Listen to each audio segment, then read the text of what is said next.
ఇక మే 8న అమృత్సర్ స్వర్ణ దేవాలయాన్ని లక్ష్యంగా చేసుకునే పాక్ ప్రయత్నాన్ని వైమానిక రక్షణ వ్యవస్థ ఎలా అడ్డుకుందో ఇండియన్ ఆర్మీ తెలియజేసింది.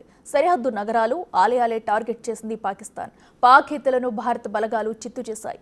L-70 ఎయిర్ డిఫెన్స్ గన్స్తో పాక్ బంకర్లను భారత ఆర్మీ పేల్చేసింది. డ్రోన్ దాడుల నుంచి ఎలా రక్షించాయో ఆర్మీ చూపించింది.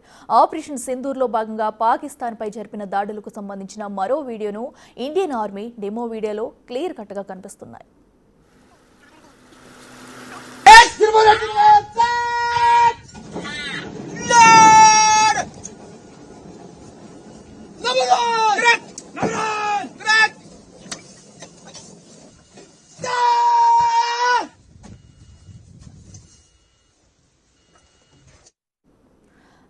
పహల్గామ్ దాడి తర్వాత పాకిస్తాన్ ఉగ్ర కుట్రల్ని కూడా భారత్ అయితే భగ్నం చేసింది. దానికి సంబంధించి ఒక లేటెస్ట్ వీడియో అయితే రిలీజ్ చేసింది. అయితే ఆ వీడియోలో కూడా మనం చూస్తున్నాము బిగ్ టీవీ స్క్రీన్ మీద.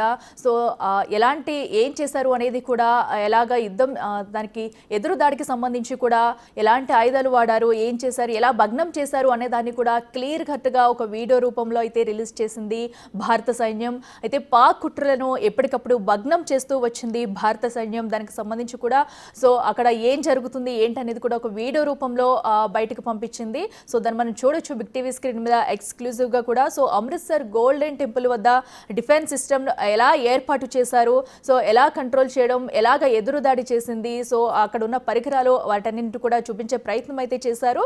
సో అయితే ఇప్పటికే పాక్ బంకర్లను ఆర్మీ పేల్చేసింది భారత ఆర్మీ. అయితే దానికి సంబంధించి ఆ దాడిని ఎలా ఎదుర్కొన్నారు, ఎదురుదాడి ఎలా చేశారు, దాని నుంచి భారతదేశాన్ని ఎలా రక్షించారు అనే దానిపై కూడా ఒక వీడియో అయితే చూస్తున్నాం మనం. సో అక్కడ వాళ్ళు పడ్డ కష్టం కానివ్వండి, సో దానికి సంబంధించిన అక్కడ ఏ యంత్రాల్లో కూడా వాళ్ళు చేసిన యుద్ధానికి సంబంధించి కూడా ప్రతిదీ కూడా మనకి ఆ వీడియోలో కనిపిస్తుంది.